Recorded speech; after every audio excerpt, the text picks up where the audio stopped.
Magkano po ba talaga ang dapat nilang i-ready na budget para makapunta naman sa New Zealand? Mahalagang katanungan kasi bago ka man lang pumunta dito sa New Zealand, dapat financially prepared ka. Kami po sa Horizons, kailangan namin ma-determine kayo po ba talaga ay legitimate students at meron po bang financial capability para makapasok dito sa New Zealand under the study to work to residence.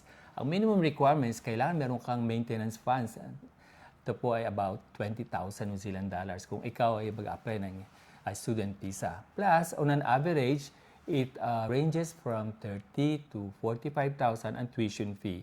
Pero dahil kami po ay nandito sa New Zealand at mayroong magandang mga relationship sa mga magagandang schools, maaari po kami mag-recommend ng mas mura o reasonable para sa ating mga Filipino students. Gustong-gusto po nila yung mga Pinoy dahil nga po napaka-dedicated na estudyante.